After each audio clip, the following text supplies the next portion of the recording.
नमस्कार, मी अमोल शिंगे. प्रसार माध्यममध्ये आपलं सहर्ष स्वागत.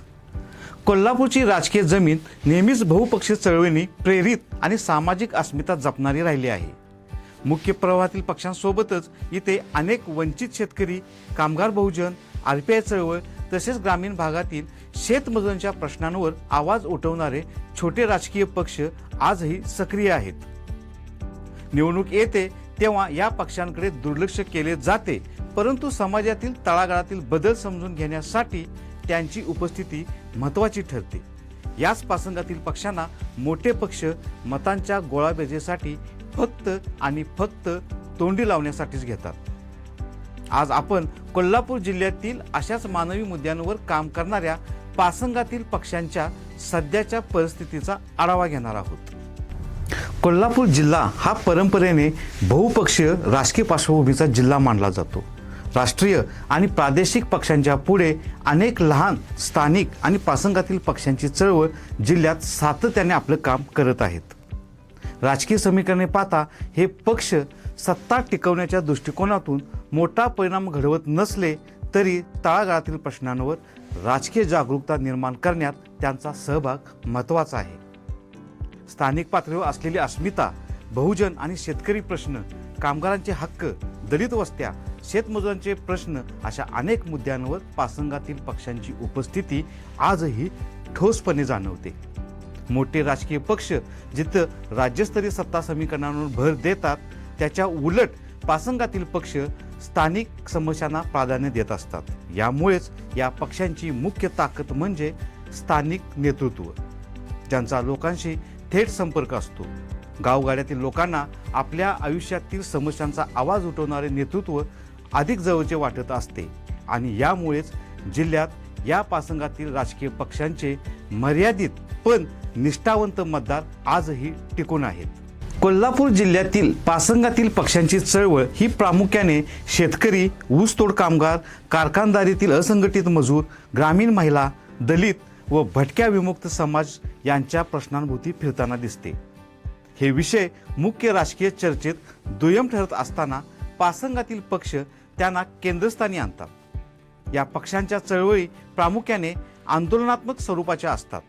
सत्तेऐवजी संघर्ष आणि जागृती हेच या चळवळींचे प्रमुख उद्देश आहेत. निवडणुकीच्या रणधुमाळीत मात्र या चळवळी अनेकदा मर्यादित ठरतात.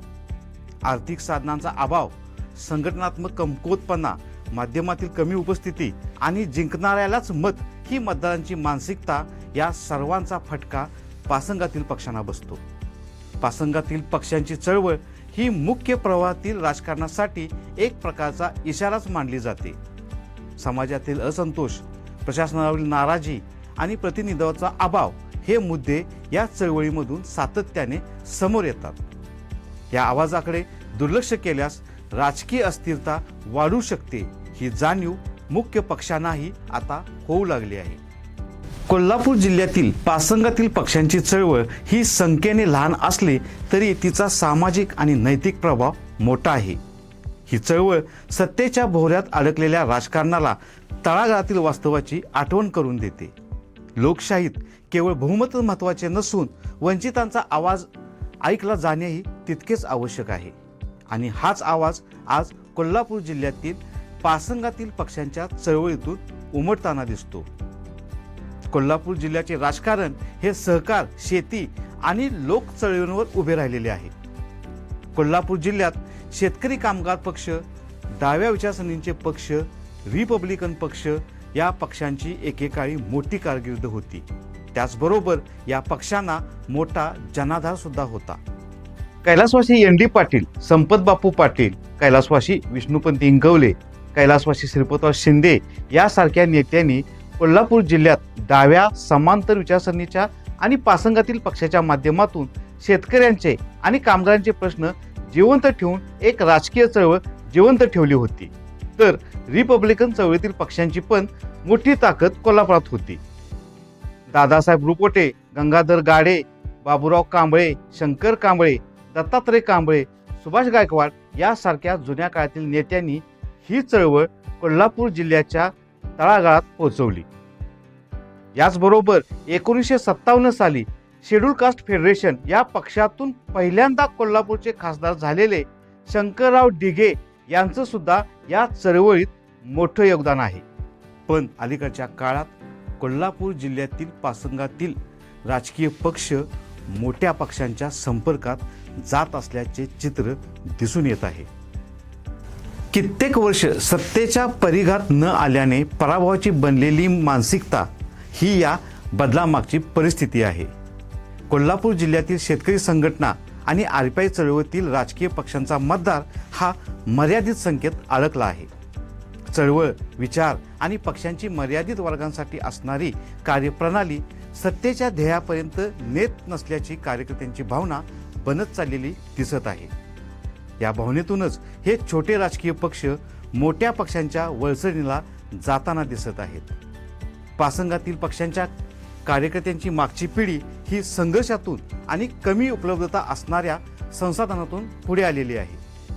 इतर मोठ्या राजकीय पक्षांचा जो काही तामझाम असायचा, या तामझामाचे पासंगातील पक्षांच्या कार्यकर्त्यांना फार आकर्षण नव्हते. पण सध्या बदललेल्या राजकीय आणि सामाजिक परिस्थितीत आजच्या पिढीच्या सर्व स्तरातील अपेक्षा सुद्धा बदललेल्या आहेत. कोल्हापूर जिल्ह्यातील पासंगातील पक्षांचे या पिढीतील कार्यकर्ते अपवाद राहिलेले नाहीत. सध्या मुख्य प्रवाहातील मोठे राजकीय पक्ष मतदारांना आकर्षित करण्यासाठी जो काही तामझाम करत आहेत, त्या तामझामाचे पासंगातील पक्षांच्या कार्यकर्त्यांना, विशेष करून सध्याच्या पिढीतील कार्यकर्त्यांना आकर्षण दिसत आहे. त्याचबरोबर आपले मूलभूत प्रश्न आणि समस्या सोडवायच्या असतील तर सत्तेत वाटा पाहिजे ही मानसिकता सुद्धा या पिढीच्या कार्यकर्त्यांमध्ये वाढताना दिसत आहे. आणि हीच या कार्यकर्त्यांची मानसिकता पासंगातील पक्षांना मोठ्या पक्षांच्या वळसणीला घेऊन जाण्यासाठी कारणीभूत ठरत आहे.